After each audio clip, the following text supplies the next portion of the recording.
Your AI knows best practices. It just doesn't follow them. Today, we're looking at how to make Claude Code actually ship production code using 24 structured skills that close the gap between what AI knows and what it actually does. Same model, same prompt, dramatically different results when structured discipline is applied. Let's dive in. AI coding agents have a fundamental failure mode. They default to the shortest path. Left unconstrained, an agent will skip specifications and build from assumptions. It will write code without tests, claiming it seems correct. It will ignore security because this is an internal tool. And it will rationalize every shortcut with plausible sounding excuses. These aren't model limitations. They're emergent behaviors from optimizing for immediate task completion. The model knows what good practices are. It just doesn't consistently follow them because doing so costs more tokens and time. Think of it like a junior developer who knows they should write tests but skips them when no one's watching. Except the AI never has anyone watching by default. To make this gap visceral, let's look at a Tetris game built twice with the same AI model, once without agent skills and once with them. Without skills, the agent took the shortest path. Pieces fall, rows clear. It technically works. But the UI has that unmistakable AI-generated look. Generic colors, poor spacing, no visual polish. The gameplay feels rough. With skills, the agent was forced through a disciplined process. Define requirements clearly, plan in incremental slices, verify visually at each step, review quality before calling it done. The result is dramatically different. Polished visuals, smooth gameplay, and attention to detail. Same model, same prompt, dramatically different results. The difference is structured discipline applied through skills. This brings us to the central insight behind agent skills. AI agents don't lack knowledge. They lack discipline. The model's knowledge is effectively at 100%. It knows about testing, security, clean architecture, and accessibility. But its compliance, how consistently it actually follows those practices, is shockingly low, maybe around 20% without constraints.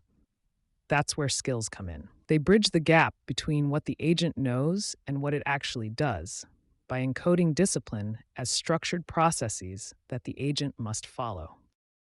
So what exactly are agent skills? A skill is a structured markdown workflow, a skill.md file that constrains how an AI agent approaches work. It's not documentation. It's not a prompt template. It's a step-by-step process with checkpoints and guardrails. The key design choice is that skills are processes, not knowledge. Why does this distinction matter? Because an agent can read a best practice document and still not follow it. Saying, write good tests is knowledge. It doesn't constrain behavior. But saying, write a failing test, run it, confirm it fails, then write the minimum code to pass, that's a process. It leaves no room for interpretation. The agent either followed it or it didn't. Think of skills like a pilot's pre-flight checklist. A pilot knows how to fly. The checklist ensures they never skip a critical step, even under pressure. Every skill follows a consistent structure. It starts with YAML front matter containing the name and description. Then an overview, what the skill does and why, in 1 to 2 sentences. A when to use section defines positive triggers and negative exclusions. The core process lays out the step-by-step workflow with concrete outputs at each step. A rationalizations table lists the excuses the agent will try to make, alongside rebuttals. Red flags identify observable signals that the process is being violated. And finally, verification defines exit criteria with binary evidence requirements. 3 pillars make this structure effective. First, the process constrains the sequence of actions. Second, the rationalizations preempt excuses before the agent generates them. Third, verification defines done with binary pass-fail evidence. Together, they make it harder to produce bad output than good output. The engineering culture draws from Google's practices. 3 principles show up repeatedly. Hiram's law, all observable behaviors become depended upon. The Beyoncé rule, if you liked it, put a test on it. And Chesterton's fence, understand why something exists before removing it. Getting started is straightforward. For Claude Code, you can install from the marketplace with a single command. If you prefer local installation for development or customization, just clone the repository and point your agent to it. Once installed, you get slash commands that map directly to the development lifecycle. Slash spec for specifications, slash plan for task breakdown, slash build for implementation, slash test for testing, slash review for code review, and slash ship for deployment. Skills also activate automatically based on context. Designing an API triggers the API and interface design skill. Building UI triggers front-end UI engineering. You don't always need to invoke them manually. Here's an example. You type slash build followed by build a REST API for user management with CRUD endpoints. The agent will then follow the structured process, building in small slices, testing after each one, and committing working increments, instead of attempting everything at once. The 24 skills organize into 6 phases that map to the software development lifecycle: define, plan, build, verify, review, and ship. Each phase catches a different class of problem, and problems caught early are always cheapest to fix. Phase 1, define, prevents the most expensive failure, building the wrong thing.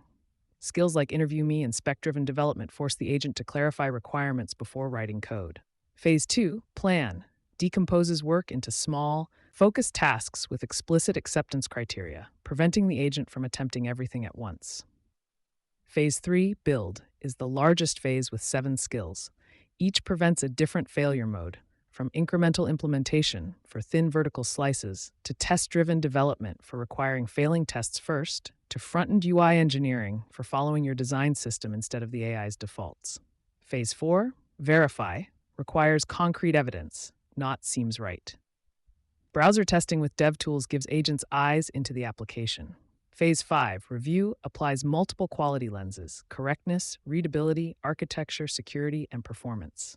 Phase 6, ship, covers everything between code merged and users successfully using it: CI gates, safe deprecation, staged rollouts, and defined rollback thresholds. Not every task uses every phase. A bug fix might only need verify, build, and review. A config change might just need build and ship. The meta skill, called using agent skills, acts as an orchestrator. It routes incoming tasks to the right subset of skills based on what you're actually doing. Let's see the pipeline in action with screen recordings from the Tetris experiment. On the left, we have the slash spec command, the define phase. The agent doesn't jump straight to coding. Instead, it writes down clear requirements first: what the game needs to do, what the controls are, how scoring works, and what counts as done. This eliminates ambiguity before any code exists. On the right, the slash plan command breaks the work into incremental slices, each one small enough to implement and test independently. The agent plans the order carefully: core game mechanics first, then piece rotation, then rendering, then collision detection, and finally visual polish. Each slice has explicit acceptance criteria, so you know when it's actually complete. Now the build and review phases. On the left, slash build walks the agent through implementing each slice one at a time. After each increment, maybe 20 to 50 lines of code, it runs the tests, verifies the game still works, and commits before moving on. If something breaks, you know exactly which slice caused it. No more 500-line changes that are impossible to debug. On the right, slash review applies quality checks before the work is considered done. Is the code clean and readable? Does the UI follow the design system instead of defaulting to the AI aesthetic? Are there accessibility issues? Does performance hold up under rapid inputs? The agent checks each dimension systematically. Only after passing all review criteria does the work ship. Let's deep dive into 3 skills that make the biggest difference. First up, Interview Me. The problem it solves: you say, build me a dashboard, and the agent starts coding immediately, silently filling in 20 unstated requirements with assumptions. How it works: the agent states its best guess of what you want with a confidence level from 0 to 100%. Then it asks one question at a time, each with its own hypothesis attached. For example, hypothesis, confidence 40%. You want a REST API for personal task tracking. Then, question: is this for a single user, or does it need multi-user support? My guess, single user for now. This is a personal tool. Why does one question with a guess work? Because reacting to a wrong guess is faster than generating an answer from scratch. You just say no, It needs multi-tenant auth, and the agent updates its model. The agent continues until confidence reaches 95%, then produces a structured summary: the outcome, the user, why now, success criteria, constraints, and critically, what's out of scope. That out of scope section is essential.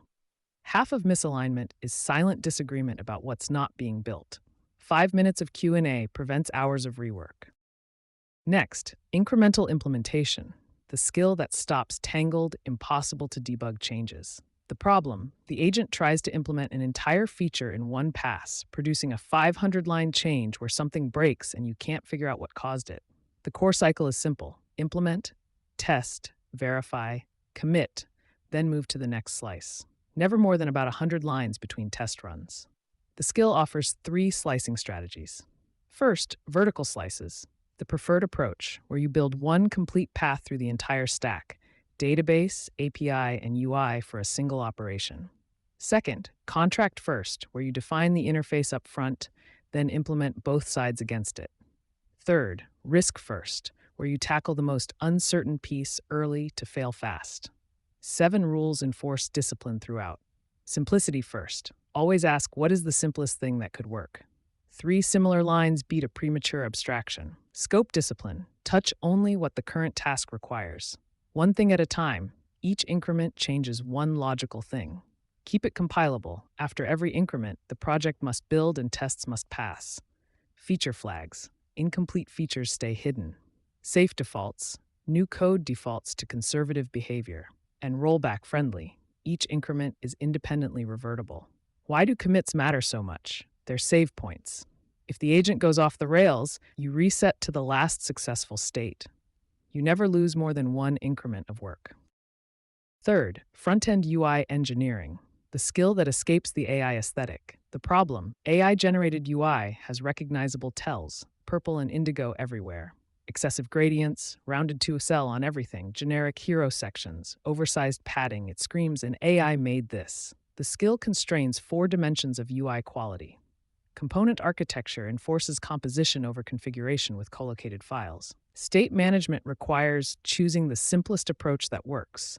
Start with local state, lift only when needed, reach for a global store only when simpler options fail. Design system adherence is where the biggest visible improvement happens.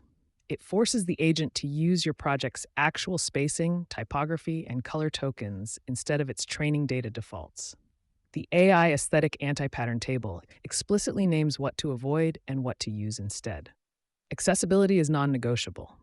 WCAG 2.1 AA compliance means keyboard navigation works, ARIA labels exist on interactive elements, focus is managed properly, and empty and error states are meaningful. Responsive design gets verified at concrete breakpoints: 320, 768, 1024, and 1440 pixels.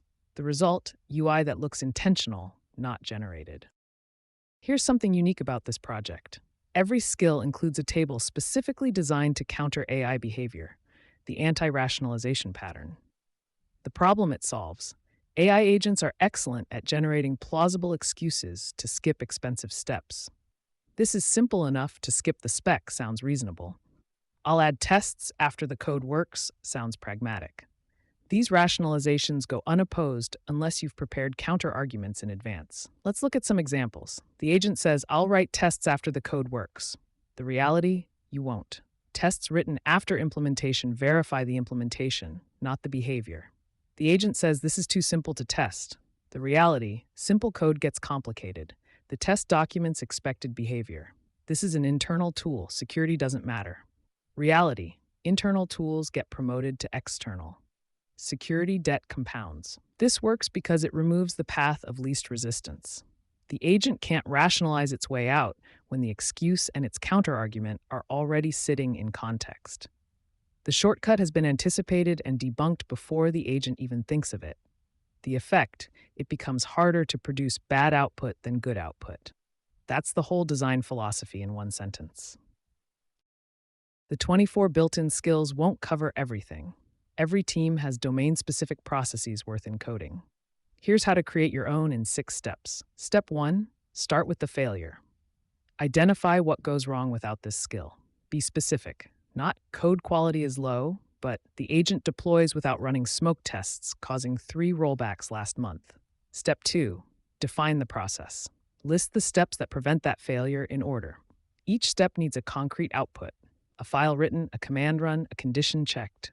Step 3. Write anti-rationalizations. For each step, the agent might write the excuse it would generate, and the counterargument. The excuses must sound realistic. Step 4. Define verification. What evidence proves the skill was followed? Criteria must be binary, pass or fail, observable, and specific. Not code is clean, but npm run lint exits with 0 warnings. Step 5. Set triggers and exclusions. Define when the skill activates and equally when it should not. A skill without exclusions becomes noise on every task. Step 6. Add red flags and keep it short. Red flags are observable signals the process is being violated. Keep the entire skill under 300 lines. Here's a practical tip. Document the last 3 times your AI agent produced something you had to redo. What step did it skip? That's your first custom skill. The difference between AI that writes code and AI that ships software is discipline, not intelligence. Agent skills encode that discipline as structured processes with verification gates, anti-rationalization tables, and observable red flags, making it harder to cut corners than to do the right thing. You don't need all 24 skills to start. Pick 2 or 3 that address your biggest pain point.